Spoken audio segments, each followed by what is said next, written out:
Hello, chat. Are you receiving me? Can you hear me?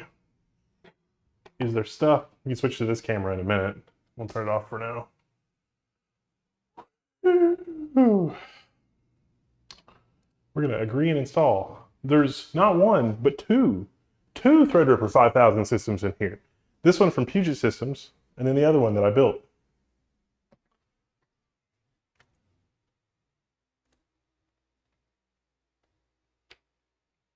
So, if I switch angles here, what's the green line? Oh no! You can see that. Let's see.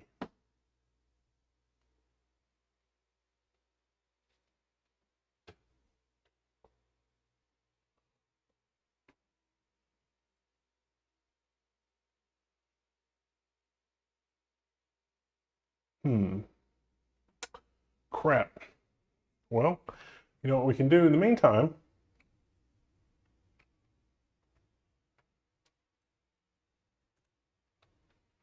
Is this.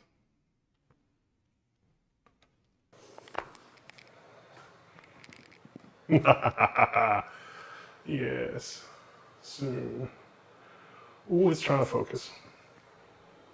How's that? Is that more better? Now you can watch me screw this up. Ooh, it's trying. Look at that. So much more better. All right, let's see.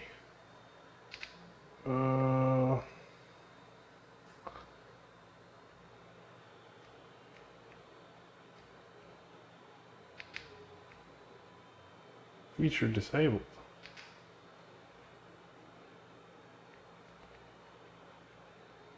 If I remember where this setting is.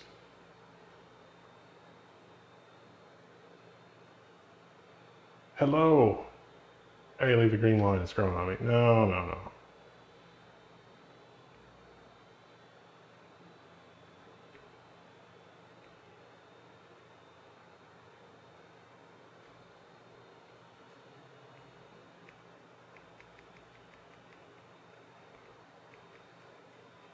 Somewhere here.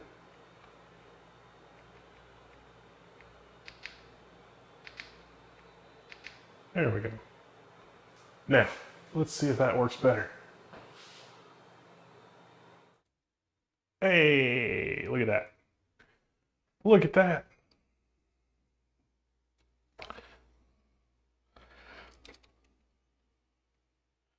All that glory. Okay, so anyway, we've got two Threadripper systems here. I'm gonna switch back to my mobile cam. Two of these. Two of them. Two. Look. There's this one from Puget. And it's pretty much as shipped from Puget. This is 32 cores of Threadripper 5000. That's the one that I built. And so it's water cooled with a loop. Actually, Kyle from Hard OCP sent me a different block for this, and I never have installed it. So that's my bad. But it's got a custom loop. I get these EK quick disconnect things. And so this thing is water cooled, and so it'll score really, really close. I was actually looking at the Hardware Unboxed 64 core benchmarks, and that 32 core gets really close to the 64 core benchmark. So I thought what we could do is have a little bit of fun on the table here and go through some different stuff and see how that works with various different setups and different configurations. And I've got my testing over here, and it's like, no, GeForce Experience. Does anybody like GeForce Experience? Why does it do this? This is terrible. So, yeah, no one has ever wanted to log into a video driver. I know the marketing people are like, you should log into a video driver. That's just nonsense. Let's see, Chrome, Control J. Yeah. So this thing's got a 3090 Ti in it from EVGA that I paid for. Nubbin, slight echo. Yeah, this room doesn't have a lot of soundproofing. It's on the to-do list, but we're not there yet. Space Delta, $2, thank you. So, Yeah, we're gonna agree and install this. I don't know if you guys want to see what it looks like behind the camera, but woo, there's even more computers over there. Recognize the desk mini, that little machine? That's the portable capture machine. Isn't that cool? I think it's cool.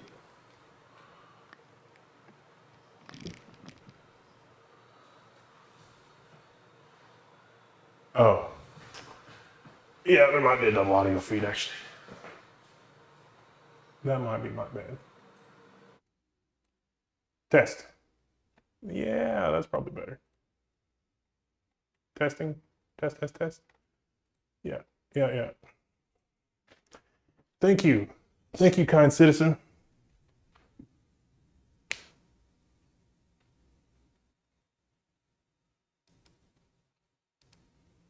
Much better? Yeah. It was this angle. This close-up angle, I guess. I screwed up. I don't want to log in. Why do I have to log in?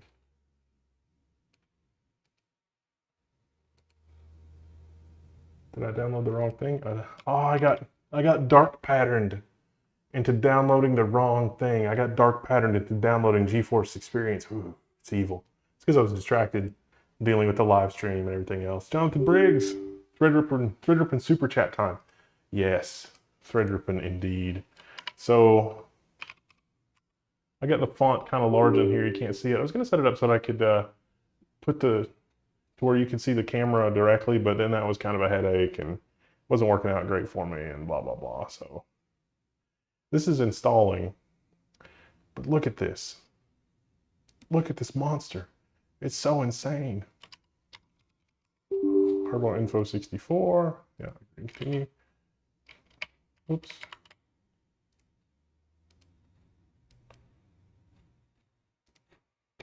Yeah, so, oh my goodness. That's so crazy. Okay. Anyway, let's just give ourselves a second here. Now this is in a motherboard that has overclocking support. I didn't see anybody in the launch day coverage that covered anything about overclocking. This is on the ASRock Creator, the WRX80 Creator from ASRock. And it does support overclocking, which is pretty crazy. VC Jester, $5. I saw a toilet for sale on Marketplace and thought of you. Well, that's how it goes. What is it doing? Oh, it's redetecting hardware. What keyboard is that? This is the System 76 launch.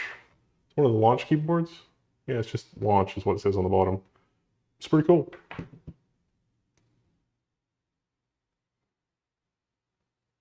I switched to Linux sometimes in 2017. Ah, well, I've got a treat for you. Was that the sound of the level 1 text KVM? Store.level1text.com. It was. And now, if that machine's not asleep, which it might be, wake up, sleepy machine. I might not have turned it on. Well, that's embarrassing. I don't think it's on.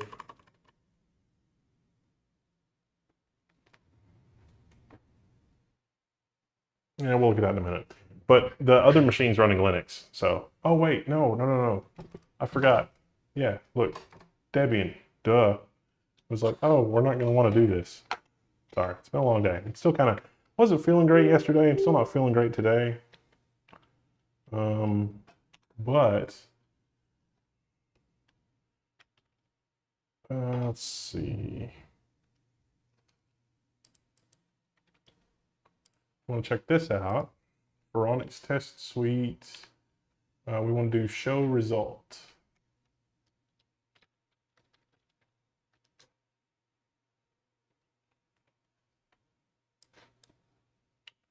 And it doesn't think it's plugged into the internet. Oh, because it's not.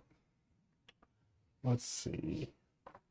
Get this plugged in, and then we'll be all set. Thank you, DKK17.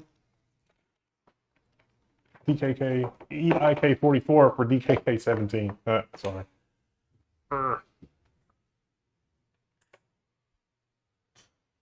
Please link like. Yeah, link like. We can review the results in the browser anyway.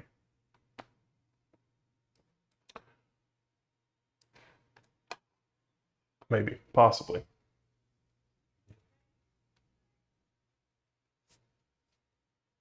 The drone control, $5. Thank you. GeForce Experience sucks. I have a Quadro EXP much better. Yeah. Yeah. That's gonna do stuff. Oh, come on now.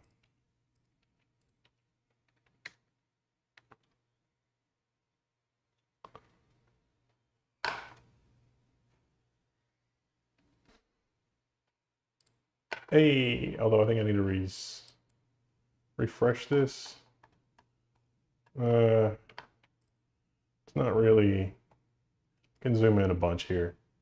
But like the NAS parallel benchmark, 5975WX, 3512. The other system in the Pop Air is the other one. Any chance you could benchmark Prusa Slicer in the Threadripper? Yes, thank you, Andrew Beeman. Can we download that? Is that a thing we can download? Can I just download that right now? Is it something I can run really quickly?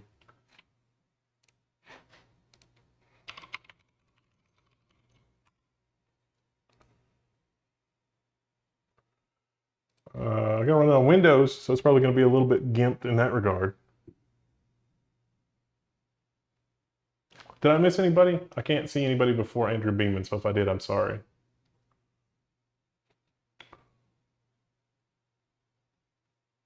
Yeah, this system, the white system that's in the Pop Air, if I move this around here, it is a 3970X. So my old Threadripper is in this machine because the Fractal Pop Air for like $100 is an incredible deal. So, and it's the motherboard is the XL, the Fractal, or not the Fractal, but the Gigabyte TRX 40 motherboard that has the really tall, because four X16 slots, or X16, X8, X16, X8. It works in the XL, which is, it's hard to find a case to do that.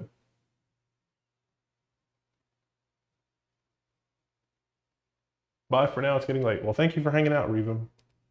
All right, yeah, everybody for Prusa Slicer, it's fine. What am I gonna slice exactly?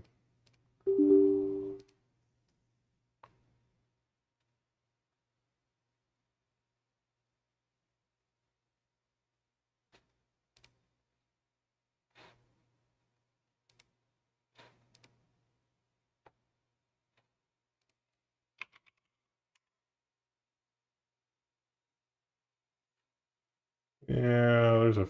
all right, we'll deal with that later. In the meantime, check out CPU-Z. All right, watch this. This is just bananas.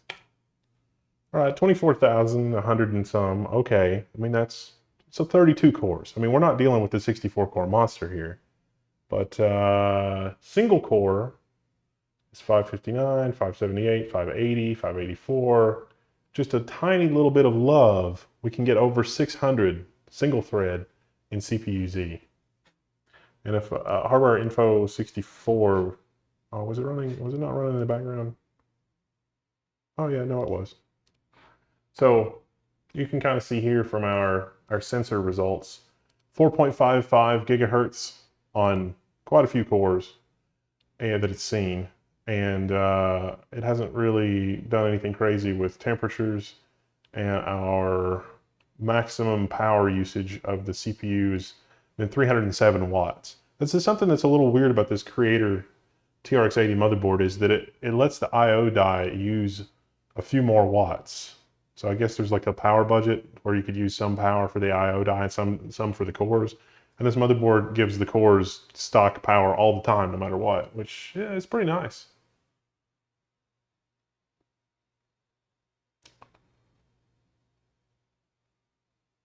Is this meant to be Threadripper 7000? No, no, no. It's Threadripper. This is Zen 3. So this is basically Epic, but with higher clock speeds, 32 and 64 core, $100 a core.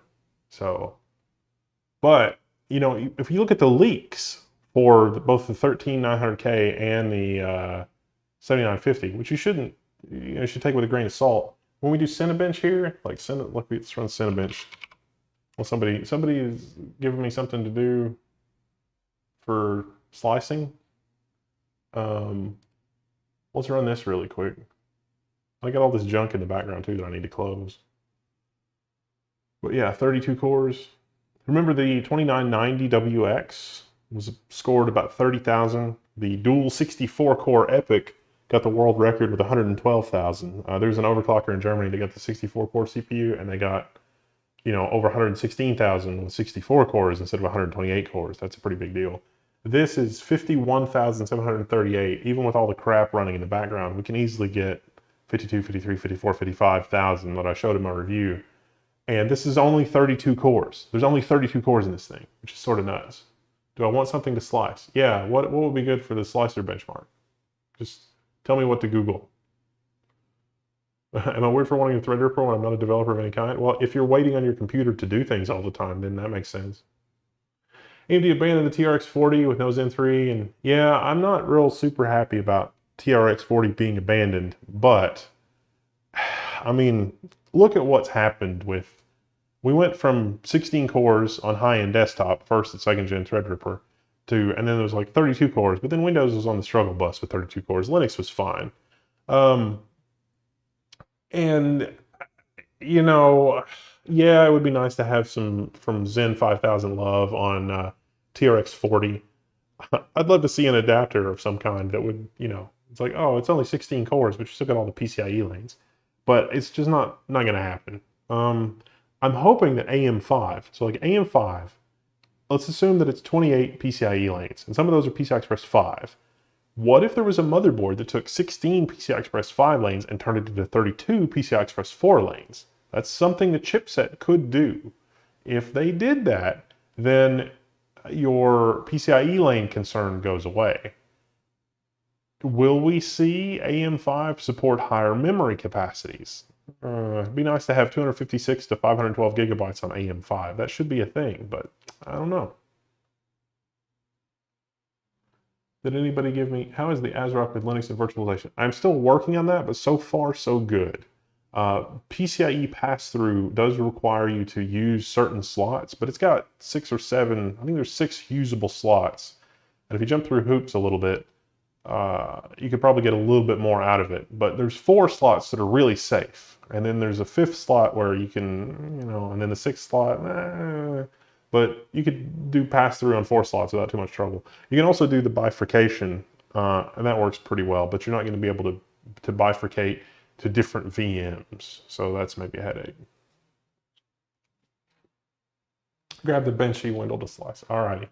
Yeah, 51,000. Good Lord.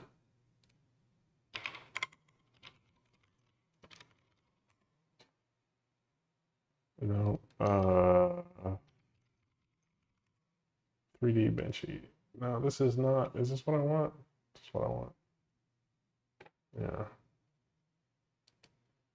We'll download from Thingiverse. Because why not? Hope you're doing well. Thank you, Damien. I'm not feeling great, so this might not be a super long stream, but Threadripper 5000 is launching, and I'm really super excited about that. I just wanted to share and answer questions and do whatever. Do you know if it's worth using a 7001 Epic CPU for a budget TrueNAS build? I heard Epic CPU performance for TrueNAS is meh. You need to populate all 8 cores, but it's probably fine. Let's see. The high clock speeds is what's nice with TrueNAS. And Linux kernel 6 just got some really amazing improvements for Samba, which would be a nice thing to have. Oh, yes, be jealous. Look, my Threadripper tumbler.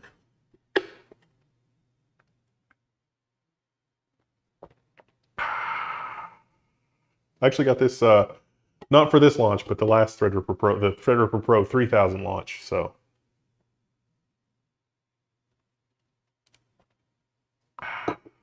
So good.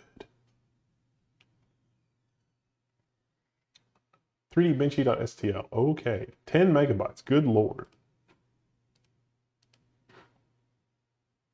Yeah. Nope. Did I just say something stupid? No. I did.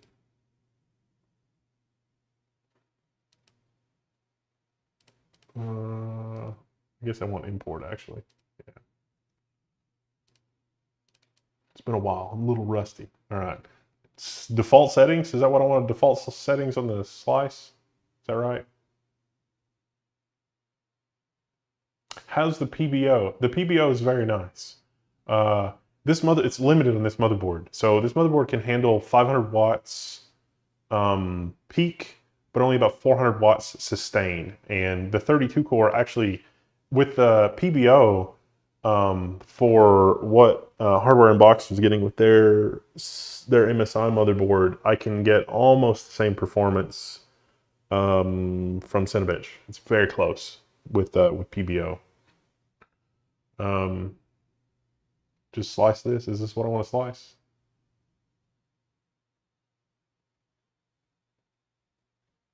I think so.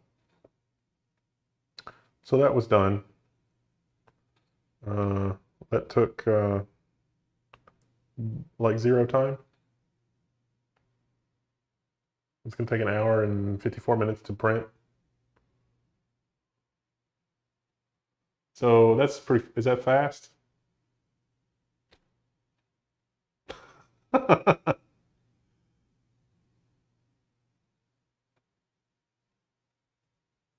don't know.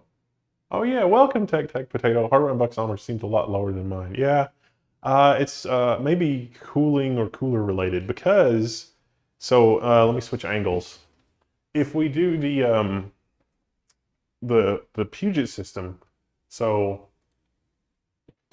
we've got this system from Puget. It's got the Noctua cooler, it's got fresh air intake through the bottom. It's sort of a weird air setup, and I criticized it at first, but I actually did testing a couple of different ways. This is a really good air setup. Puget knows what they're doing. The 32 cores, 280 watts with this Noctua cooler is really pushing it with this Noctua cooler. I think it's just barely more than it can handle. But with this fan configuration, it seems to help it. It seems to, you know, connect the dots. Durnastrig, $5, thank you. So this is with the Sage WRX80 from Asus with 16 power phases. And this is much more conservative in both clocks and power than the WRX80. Now I can get similar performance from both of them if I power limit the Creator WRX80, but out of the box, the Creator WRX80 is 307 watts. My temps never went over 75C, Hardware Unboxed went up to 85C. Yeah, on this thing, it'll get up to about 80, 82. But my other system never went over like 70 because custom loop was like 68 most of the time. I was just sort of peaking at 70. So it wasn't really anything super crazy going on that one. I can switch angles again and kind of show you. So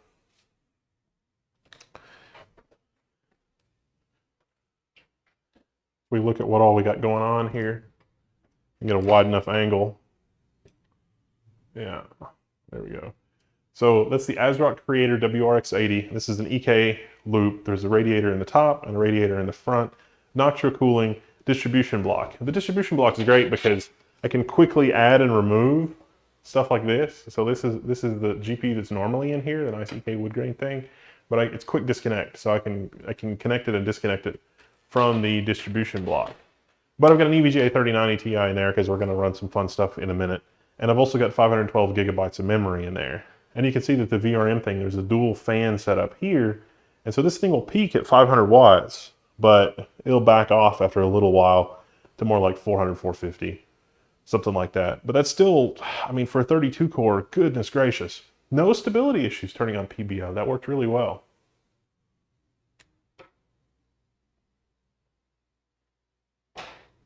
The Sage now supports LR DIMMs. I've got a couple of LR DIMMs and 3D stacked DIMMs, but I've got a set of 512 gigabytes of really fast RDIMMs, because RDIMMs are faster than LR DIMMs and 3D stacked DIMMs for now at least. So Threadripper 5000 for gaming Unreal Dev compiler. Wait for AM5. If you make a lot of money, it's worth it. But AM5 is going to be really amazing. All right. What were we going to do? Oh, yeah. Steam. Please don't make me log in. I don't want to log in. All right, good. 3D Mark. Launch. Yeah. Now, what's interesting is 3D Mark doesn't validate Threadripper 5000 CPUs as of a few days ago, even though they've been out for 5 months. Hey, it's Jeff. Everybody say hi to Jeff and thank him for Looking Glass and all the cool, fun projects.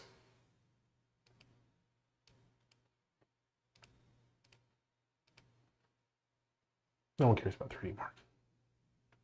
Crisis CPU benchmark time. I don't have that one installed. I didn't plan on this being a super long stream, but I figured I could answer questions and we could do fun stuff. All right, so Time Spy Extreme, yeah. 39 Ti, all right, run that. Hopefully I've turned off the audio. We don't need the audio. Now I can read chat again, too. Think it would be RTX Voice is ever going to come to Linux? The OBS's RNN voice actually works surprisingly well on Linux. What Linux distro is good for a limited experience user of Linux? Pop OS. Pop OS. Gaben. Everybody saying hi, Jeff, and thanks, Jeff. Woo! All right. Tech Potato. What do you think about fractal pyramid on printable scale to fit? Press F and slice with 0.15 detail for a bit more of a system challenge. All right, let's see. Well, okay, you know what? We'll abort that for now. We'll come back to that. Fractal pyramid on printables.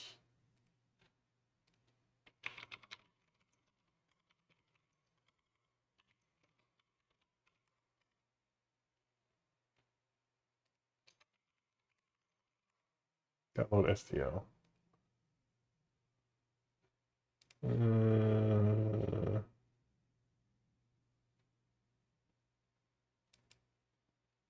Yeah, here we go. This one's 31 meg, 107. You can at me and I'll see that, so you don't have to give me $5, but it'll still highlight it to make it a little easier for me. Guessing it isn't going to be any good for gaming with a low single core score. What are you talking about? The single core scores is over 600. It's in 5950 territory.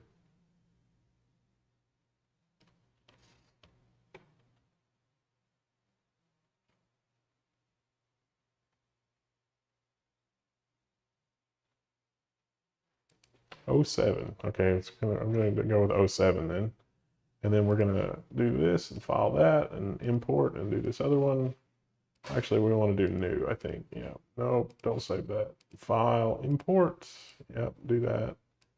Do this. 15%, 0.15 layers. Got that. This is the Gigabyte U32, and that's an LG. This one is an LG 27-inch 4K something or other that everybody that buys the KVM buys that LG monitor. And its inputs are not great. All right, so that looks reasonable. What's the Milan X single core? That's a real cute question here. Yeah, I've got to revisit my Milan X stuff because they got a Nagiza update that really helped a lot. All right, I'm gonna do Glorious Egg Roll. Glorious Egg Roll is here. We have Glorious Egg Roll to thank for Proton, all the edge cases for Proton being fixed. Glorious Egg Roll is a bug hunter extraordinaire. So he's helping find and fix the bugs and solve problems. And I think you helped out with the Halo fixes, if I remember correctly.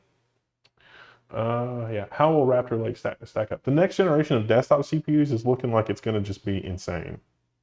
But we don't know yet. All right, so I guess I'm just going to slice this. Please notice me, micro SD on Sage. I don't know if it has a use or not. You can use the micro SD with the IPMI, but that's about it. Slice this way. It finished. I mean, that was like instantaneous.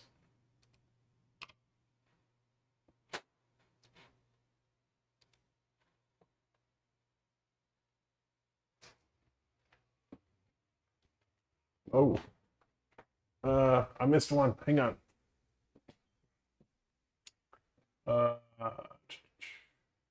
Marek Kovac, hey, thanks for the great content. Is Threadripper Pro suitable for high-speed TrueNAS storage? Maybe a chance of RDMA working, save some on CPU. So RDMA is not working yet. Please scale to fill the bed. Okay, can do. So Threadripper, third gen Threadripper Pro and fifth gen Threadripper Pro for TrueNAS is probably not going to make a big difference, but you're on the right track with the high clock speed. The high clock speed of Threadripper Pro plus the IPMI motherboards, great platform for TrueNAS. Linux, especially Linux kernel 6, is going to be a game changer for SMB performance, especially with multi-channel. And I have a feeling it's going to be a while before that makes it to FreeBSD. So bear with me 1 second. Micro SD connected to the motherboard format is ext4. Lets you emulate CD-ROM using ISO from like. Oh, does it work with ext4? I thought it required FAT32. So the last time I had to troubleshoot that, the performance was awful unless I had an ISO aligned in just the right way on FAT32. And I think I had to have 3 or 4 partitions on it in order for it to work correctly.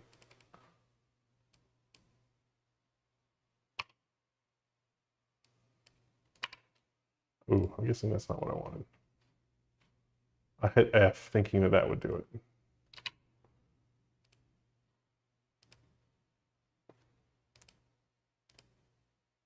Okay, let's do scale.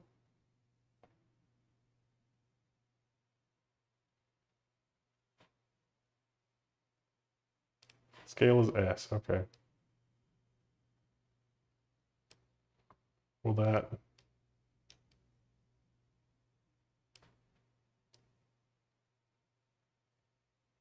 All right, so I'm guessing just before it turns blue is what we want. Wow, that's a pretty big model. All right, slice that. Ah, yes, that's taking a little while longer. Good job. Have you played around with any DDR5 server memory modules? No. I do have a W680 motherboard now. The W680 motherboard is nice, but there's not a lot of... oh, S for scale and F to fill the bed. Well, hopefully I got close enough with what I did there with the blue. Press F to pay respects to the slicer. Yeah, it's generating parameters.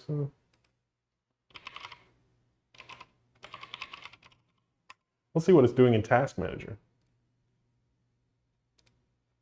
It's really, this doesn't seem to be multi-threaded.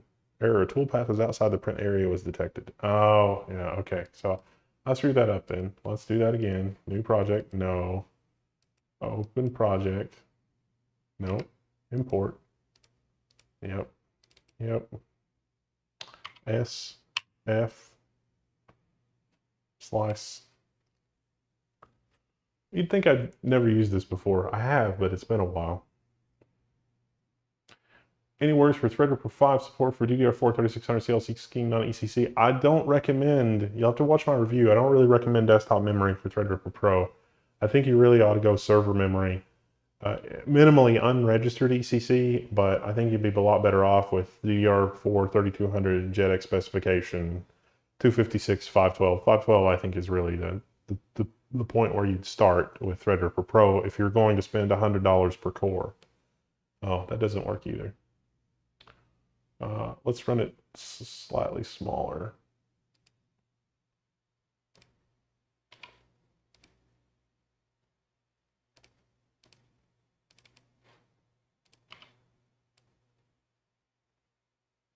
All right, well, we'll take it in 680%. You feel dirty when you use Windows? I don't care. A little bit, yeah. Seems the 64 core is only about 15% faster than the previous gen. See, Kevin, I think that the 64 cores is going to be like on launch day, there's one speed. But I think that after the dust has settled a little bit, there's going to be another speed. Because this 32 core, there's something that's not right. Because the 32 core is within spitting distance of the 64 core. It doesn't make a lot of sense. So that seems pretty fast. What was that? I don't know. Somebody timed that. Was that just bananas? It is multi-threaded. Well, Andrew Beeman, the reason that it wasn't, I was looking at Task Manager after it had already failed because the toolpath had gone outside the thing, so, nah. Try Neatbench. I don't have Neatbench, but I have Geekbench. I guess I could download Neatbench.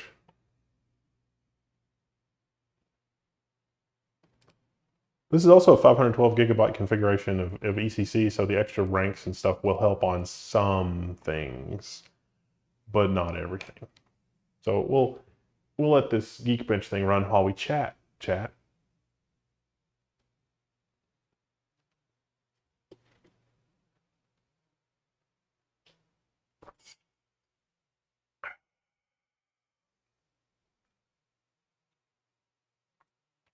Maybe they'll make a 3D V-cache. I wouldn't be surprised if we see a 32 core.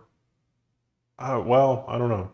It would have been nice to see a 32 core that has all 8 chiplets, but I get why they didn't do that.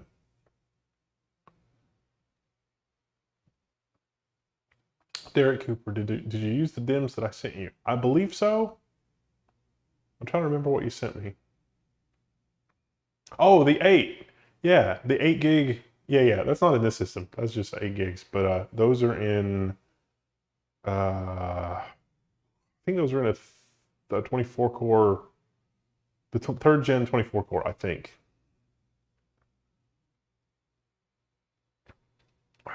How does it taste? Metallic. Threadripper 5000 plus Forbidden Router. Unless, I mean, if you have infinite money, I guess. Is it running a few seconds? It is running a few seconds faster on my Ryzen 5 5600X on Ubuntu, but not much. I don't know that it's super threaded. Have you tried coffee from Chiapas, Mexico? I don't know that I have. Just got in. How do you like the Threadripper 5000 Pro?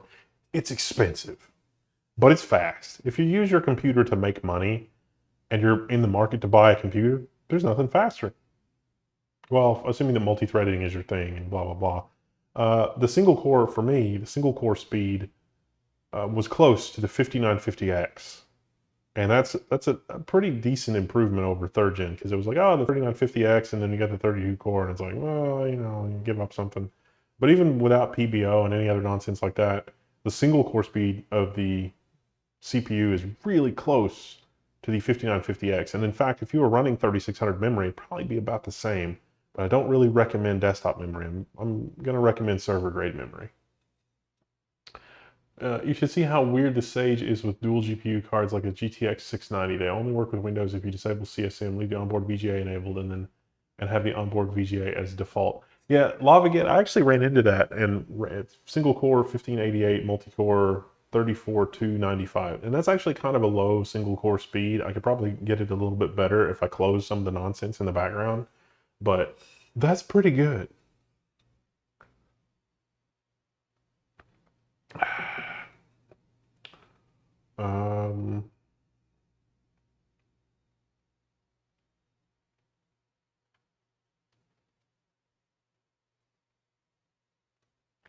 Fudweiser says, I'm a new sub. Well, thank you for subbing.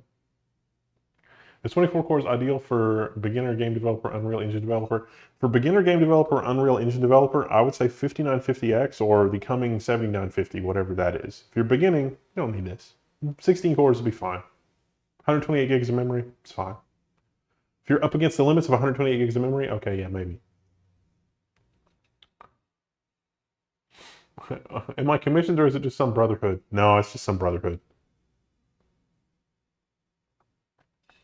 The LTT server recovery has been a little bit more of a boondoggle than I expected, but it's really, I think that the stuff that is being learned from that, not just me, I've actually got some other even smarter people involved, and which is not really saying a lot, but I mean, I don't know. And I meant that in the opposite way. But I've got some really smart people working on it, way smarter than me, with me. And I think that because of the way the corruption occurred, which is not just neglect, that the community is going to get a pretty good benefit out of it in terms of ZFS recovery tools. So I've been sending emails back and forth with ASUS for over a month, trying to get my previous GTX 690 and HD 699 used to work properly on this board. The Sage WRX80 doesn't really have a good CSM shim. You'd be better off. There is an experimental beta UEFI BIOS for the GTX 690 Founders Edition. If that's the one that you have, you should load that BIOS on it. I think I actually did a forum thread on how to do that, because I've got one GTX 690. and I was having all kinds of problems. It works with that BIOS, so look for that. Wait, what did I miss? LTT server recovery. Yeah, I've been working on the ZFS, their ZFS recovery. It's almost done. I got 99.89% of it back, so pretty good. Just chasing down the last little bit. And you know, less than 1% of a petabyte is still a lot of information. Time to switch. Do you recommend a video on any motherboards without any malware or pop-up software that's good for stability and performance? Well, I mean, it just depends on what you want. I mean, what platform do you want? Do you want what kind of stability do you want? Because you could go server motherboard, and those are usually built more conservatively, which means they're more stable. They're slightly underclocked. All right, let's do the 3D Mark thing. Benchmarks, TimeSpy Extreme. Now, when I was running TimeSpy Extreme the other day, I was getting within 100 points of the world record for TimeSpy Extreme, which was exciting.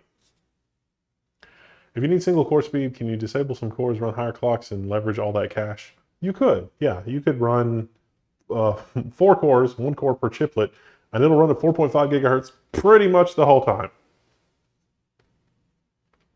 But that seems crazy to pay $3,200 for 32 cores.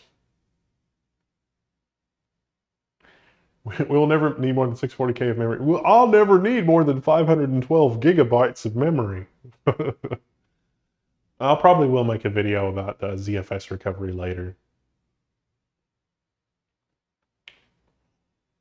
It's right now, so actually I'm kind of stuck on something right now. Maybe you guys can help me. One of like the ZFS internals people is pondering it. So the situation with ZFS is we have the record size is 128 kilobytes, and 2 records are corrupt. The 2 metadata records are corrupt, or that they won't decompress, and so ZFS won't do anything with them. I would like to dump both 128K, the primary and the backup metadata block. The question is the metadata exactly the same before compression? So if I have a primary block and a secondary block, and they're the same before compression, I can look at both compressed blocks and probably learn and deduce some things. But there doesn't exist a tool that I haven't figured out a way to give me 128K, a specific record, and to decode a specific record or tell me how it's trying to decode it. And so I want 128K record, the A record and the B record, the primary and the backup. And I'm operating under the assumption that those records are exactly the same before they're compressed. If they're different before they're compressed, then I'm not going to be able to recover any more of Linus's array. But if they're the same before they're compressed, then not only will I probably be able to recover from that situation, because it's probably only 512 bytes that's messed up in there, maybe less, then, you know, I don't know. But that's the part I'm stuck on. Is like I need to eyeball the primary and the backup metadata, because I've been able to sort of hand wave and fix all the other corruption issues. And it's like, oh, that block doesn't work, just use this block. Oh, that block doesn't work, just use this block. Oh, that block doesn't work, just use this block. Doing it at the LBA level, and that's been fine. But now that we're down from 163 million errors to about 20,000. So I figure that's a win. Anyway, sorry, wasn't paying attention to the chat. If you asked something, ask it again. Let me know.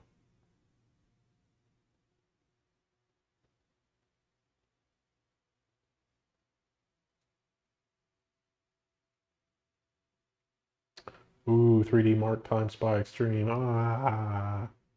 Anybody have any other questions about Threadripper Pro 5000? Unraid machine for Docker, would you recommend 12100, 12, or 10400 for this use case? Probably the 12100. That single clock speed of Alder Lake really is something bananas.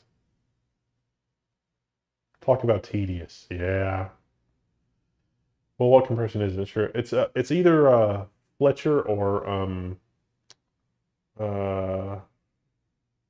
the other one. This is the launch System 76 launch keyboard. I have to very carefully pick it up, because if I pick it up and touch a key, it's going to abort my benchmark. which would be bad. I'm understanding that of the 1 petabyte, there's only about 512 megabytes of corruption that took it down, or what's the remaining to be fixed? Yes, so there is only 512 megabytes of corruption remaining, but some of that is in basically the file allocation tables. So knowing which blocks to get for whatever is problematic. But in terms of like volume of files to be recovered by disk size, 99.8 or 9% of the petabyte has already been recovered. There's still a lot. Still a lot I'd like to get back, but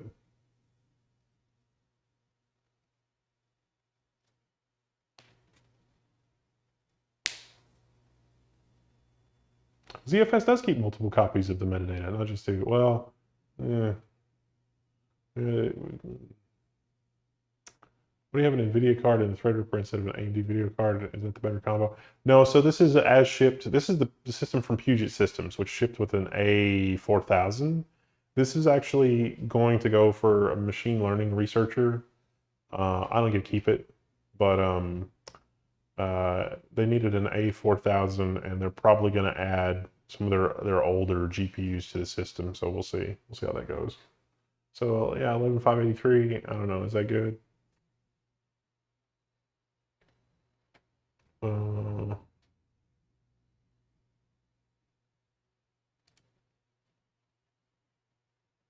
Compare result online. It's better than 99% of all results.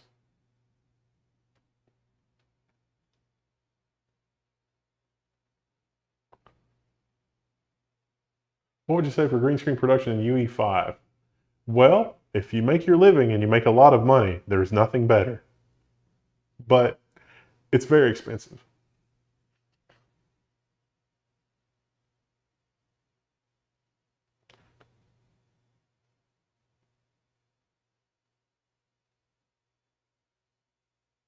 PCIe feature test bandwidth, yeah.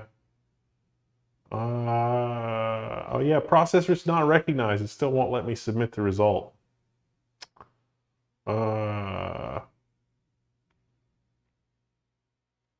It's like, I don't know what this processor is. So come on, come on. Come on, 3D Mark, get your stuff together. Average temperature, 62 degrees C. Thanks, dual radiator. There's not even a GPU connected to it, so right now it's just all CPU, which is funny.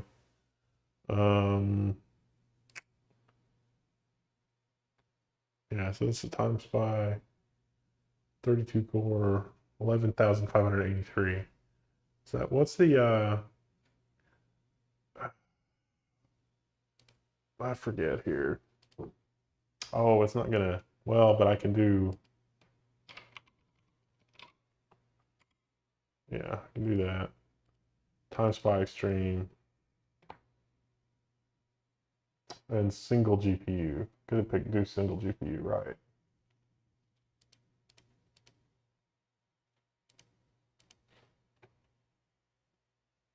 Yeah. 14,000 on 3175X and 13,696 on a 3990X 64 core. So with a 32 core, I'm not too bad. And this is out of the box. This is not even overclocked. This is just out of the box. We're really close to the top 100. Really, really close. Scary close. Thinking about MD RAID versus ZFS, how likely is data corruption is not detected by the drive? More likely than you'd think. See also Linus's array. How does the drive detect read errors, if at all? Not well. Is there a difference between hard drive, SATA, SSD, and NVMe? No. SATA theoretically has a separate standard, but nothing actually works with it except Intel SSDs. Have you fiddled around with GPS, real-time kinematic corrections? I haven't, but well, that's probably a conversation for another day. More hard drive size, for example, 2 terabytes versus having an 8 terabyte drive, boot drive that is. What's the limitation? BIOS mode booting versus UEFI. So ReFS any good versus ZFS? No. ReFS is okay, but it's fine. I'm an HPE partner. Let me know if you want to play with some HPE toys. Yeah, I mean, you can email me. I'd be happy to borrow some HP Enterprise servers or whatever. Intel going to respond to Threadripper? Well, they have. That was in the video that I did. So they've got the W3375. Yeah, 3375. All right, so this is the Xeon W processor, 3375, launched Q3 2021. It's like, this was the Threadripper killer for 3rd gen Threadripper. 38 cores, it is $4,400. This 32-core CPU is faster than this in pretty much everything that I tested. Max turbo frequency, 4 gigahertz or 4.5 gigahertz on a Threadripper Pro here. I mean, Wendell at level1text.com. That's my email. HPE 8 socket, please. Yeah. I had an IBM system that was it was it was 8 sockets. It wasn't very fast. I only had it for a little while because of the power usage. But it was like a rack. It's like a 4U rack, and it had 4 blades in it. It's like, oh, that was a blade server. No, IBM connected everything together, and it would show up as a single 8 processor system, which is crazy.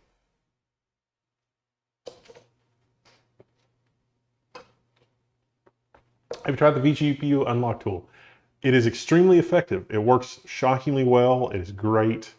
Everybody should use that. You can run multiple operating systems with a single NVIDIA GPU. It's not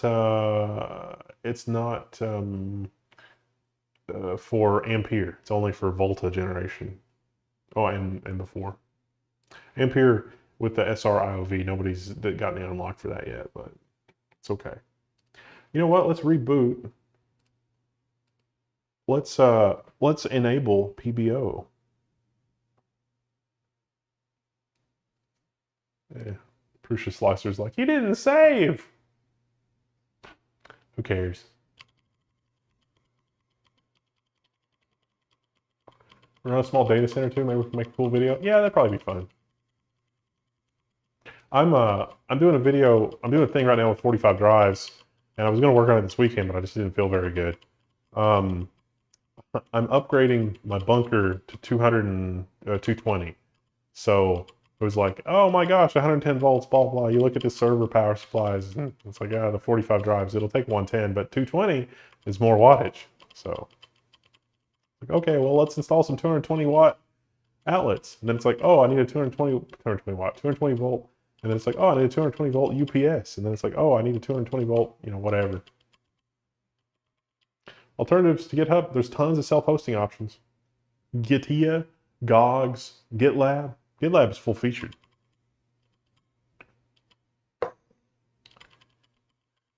There should be redundant copy of the metadata per individual disk and copies on each mirror. Yes, Benjamin Barber, but is the redundant block marked as the redundant block before it is compressed?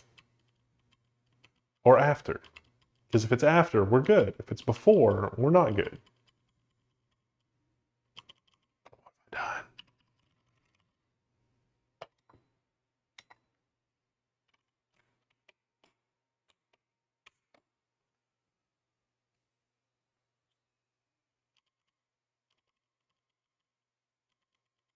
GitLab has community edition. GitLab community edition is really good.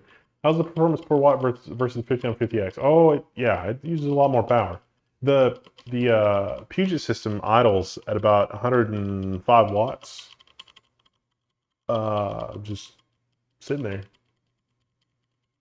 I think that's because Asus doesn't let the IO die go to sleep, though.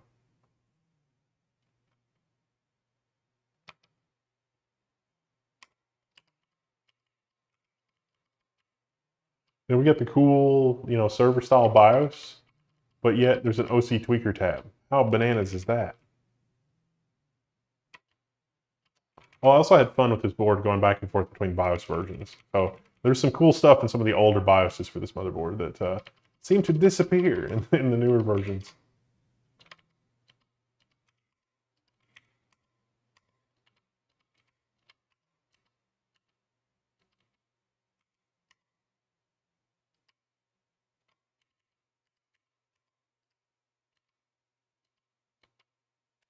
I'm just plus 200, curve optimizer, negative 30. So this is probably also going to be a separate video. I think that the thesis, what does a normal work week look like? Mostly just, you know, panic and rocking on the floor and hoping that everything works out. Um,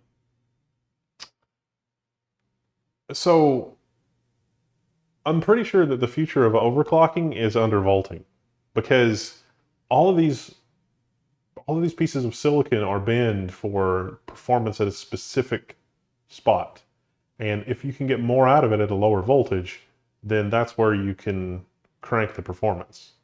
So it's counterintuitive, but that's how it seems to work on this platform. So I'm probably going to do a separate video on that, but I only want to do that after I get my hands on the MSI motherboard. But I've been really, really impressed with this ASRock Creator WRX80 motherboard. It is, if you're going to overclock and do crazy stuff like that, it's fine. I would have liked it if they had built out the VRM a little more, but there aren't any other options.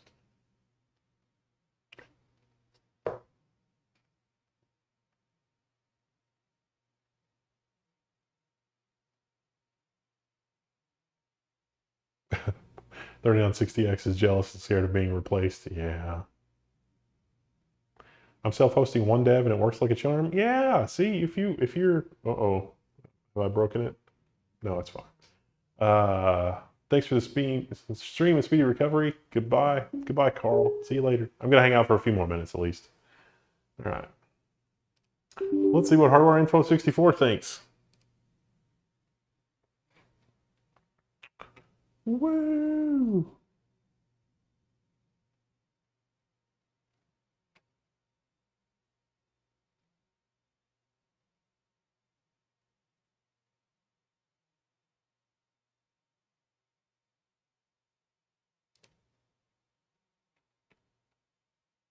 All right, CPZ.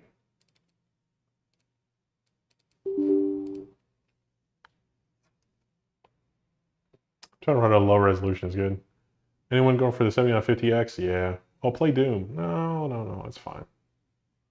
It'd be interesting if you make a sponsored video dipping the liquid composable infrastructure products. Yes, I've been trying to get my hands on, like, you know, a prototype or cast off or something to show more about composable infrastructure, because I do think that kind of thing is the future.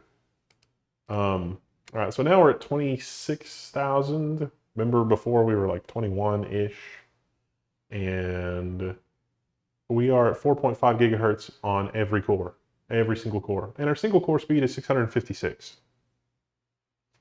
Look at this. Look at this bananas.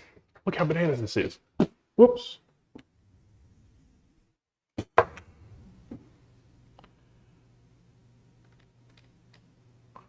Look how bananas this is. This is just absolute insanity. What's even happening?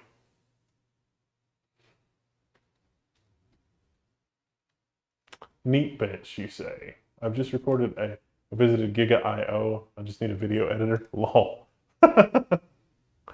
So I think that Giga.io is kind of a competitor of Liquid, but it'll be interesting to see. It'll be interesting to see what they come up with, because I always got the impression that Liquid was a little ahead of the game compared to everybody else. But we shall see. All right, let's do the Cinebench run real quick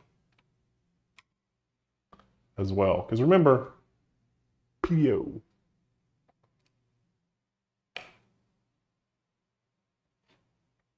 I'm also running Hardware Info 64, which usually takes a little bit off the thing here. So there we go. Cats per second. Oh, it's a lot of cats per second. A lot of cats per second.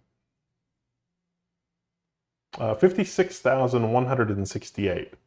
And again, this is just from 2 seconds in the BIOS. We can do more tuning than this and get a little bit more out of it. But also, we did get up to 95 degrees C, so I need to put that other block on here. But not bad. What was I going to do? We're gonna do something else. Geekbench, maybe?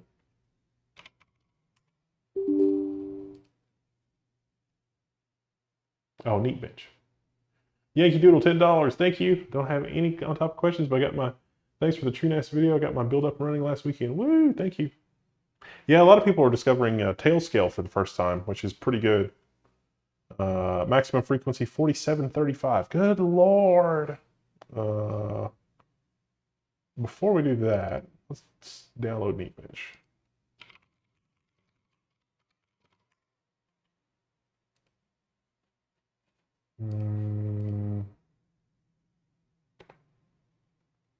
I don't know.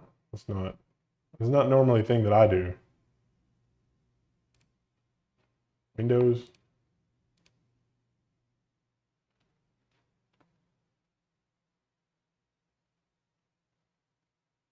Do what again? And show the screen. Oh, Cinebench? Oh, right. All right.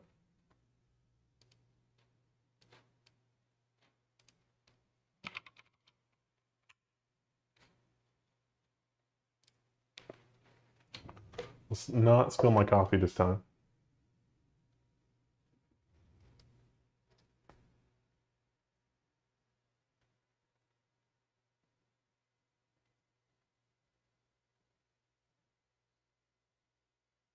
Woo! 56304. What? It's bananas.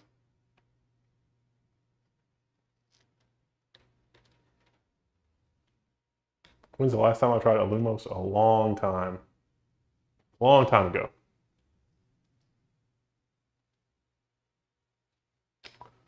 What power consumption are you seeing under load for the entire system? Ugh. But I do have the kilowatt plug-in. All right. Start. 299, 456, 751, 772, 783, 788, 780, 783, 774, 778, 791, 780, 694, 175, 151, 154, 149, 147. Probably done by now. 237, 247, 243, 156, 150, 147, 151. Woo!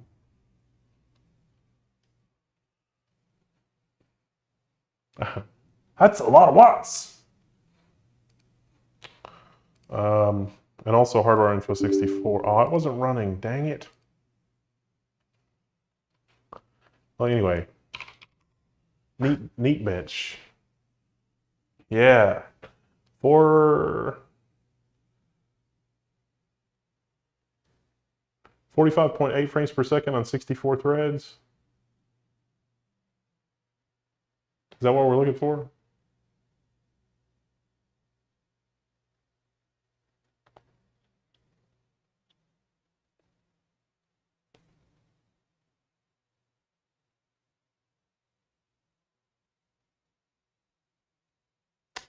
A log has been saved to the desktop. All right. Or not the desktop, but the other place. So what do you want to know?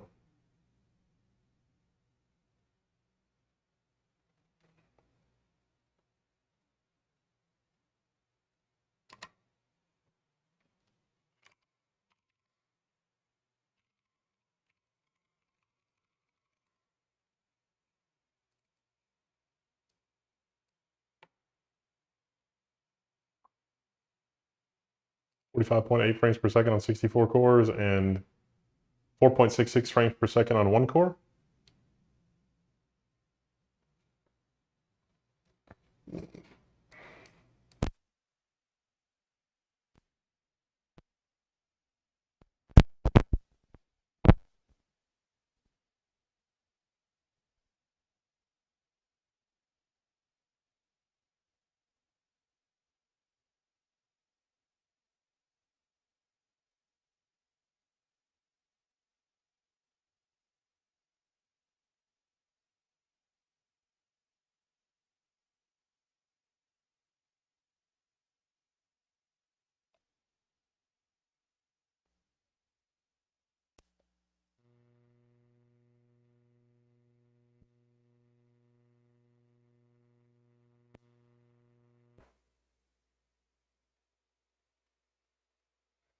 Audio should be back.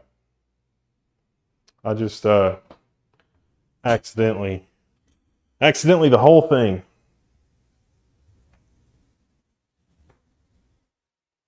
Could be worse. All right, and then Geekbench. Want to run some overclock Geekbench? Oh yeah, I wanted to have hard run for 64. Oh, I did have it running. It's just, yeah, sensors. What are we doing in terms of wattage here? I don't know if I trust that. It's like, oh, it was totally 275 watts. I don't think that's accurate.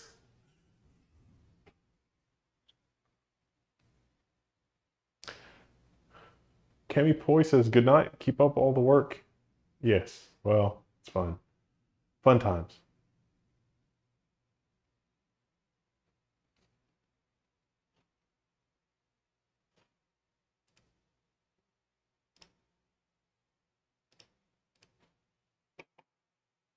All right, what are we working with here? In terms of performance, not really super busy. Not really super hot.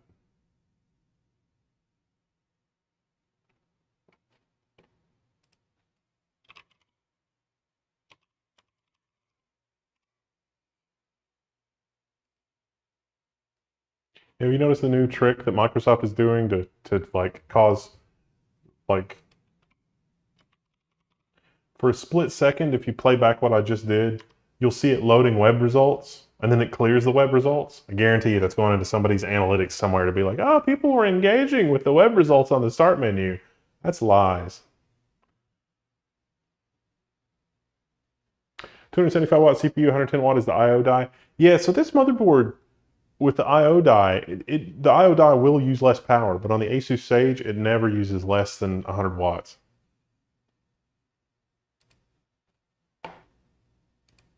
And you kind of see, you know, Geekbench is just sort of living in 16 gigabytes of memory, even though I've got 512. 46% of all those cores. So many cores. So many.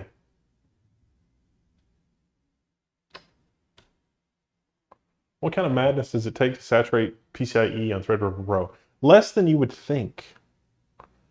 You really can't use all 128 lanes at full capacity because, you know, your memory bandwidth is only what, like 200 megabytes, 200 gigabytes a second.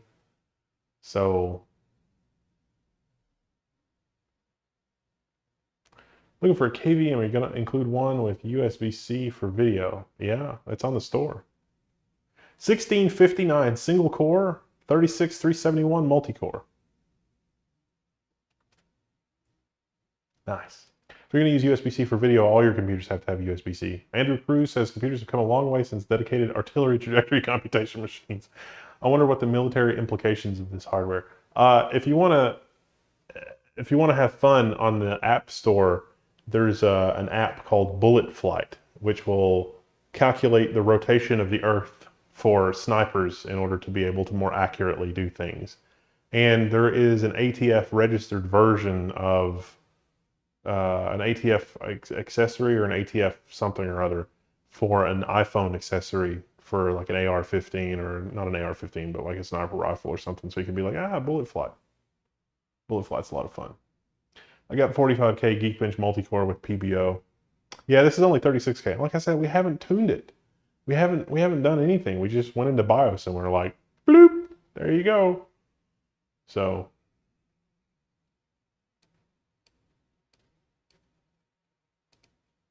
and what was their temperature like?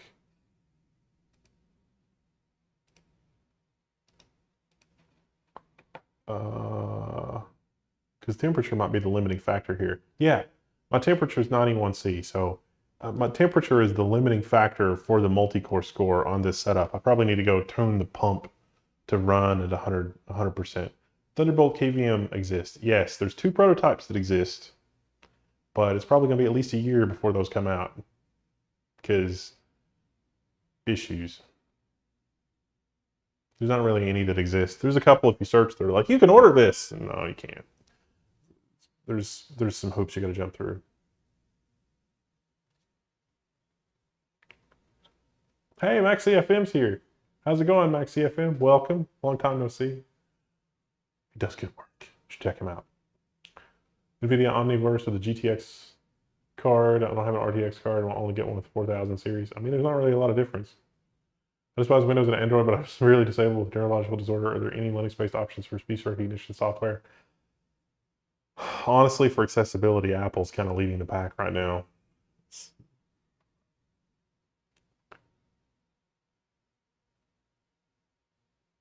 Isn't 7 times PCIe 4.0 x16 lanes equals 224 gigabytes per second, so we should be able to use all 7 slots?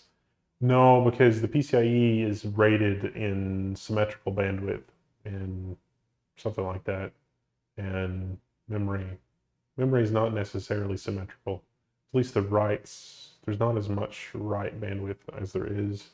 Let's run the test. It's like there's half as many bits for writing, but it turns out in real world, for most use cases, it's fine. The path is half as wide, I mean. I don't have 8064 installed on this machine. Yeah, it's fine. It's fine. Fine, could be worse. How about Monero? No, we're not going to mine Monero. Does anybody else have any Threadripper Pro 5000 questions? Because I need to go. Designing something like Thunderbolt KVM, do you need to buy standard specifications? Yeah. It's usually a chipset. So like TI or somebody figures it out and you buy the chipset, and the chipset's a 90% solution. And all the stuff they didn't figure out, you have to figure out. I was getting 170, 180 gigabytes per second on 8 to 64 DRAM read write. Yeah, that sounds about right. I think the theoretical maximum is like 220 gigabytes per second, but you're not going to get for the JEDEC specification. So like 200 gigabytes per second is fantastic, but you know, 170, 180 is totally fine. Watch you live on Floatplane. I'm a new sub there. Oh, this was kind of impromptu. I feel bad about that. I'm sorry. I will fix that. I need to set the rolly cart so that when I live stream, it'll automatically hit that and go there. It's a struggle for me to keep up with 2 chat streams and things like that. Our Floatplane account was so old that the live stream wasn't working correctly, and Luke had to fix it for me. But I believe it's fixed now, so it should be good. Is this rig running with ECC? It is. It's running with 512 gigabytes of registered ECC memory. Preferred brand for home network switches. I know Unify has some drama, and QNAP has a lot of vulnerabilities recently, I believe. It doesn't, for a home switch, it doesn't really matter. You can use a managed one if you want, and just manage it through the serial port instead of the network. You're all good. X16 GPU versus X8 GPU and X8 for the NIC. I mean, X8 for the NIC of PCIe 4 is basically fine, unless you're running something at the very, very, very highest end. Fast enough to run Crysis. It's fast enough to run Crysis in software mode.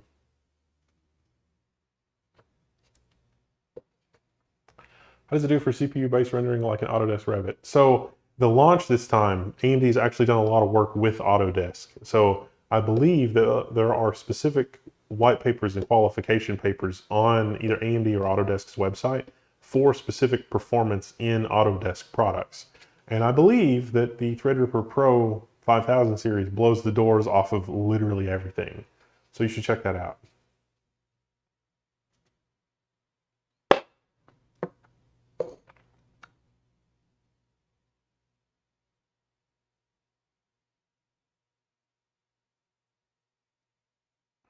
Tech Potato does have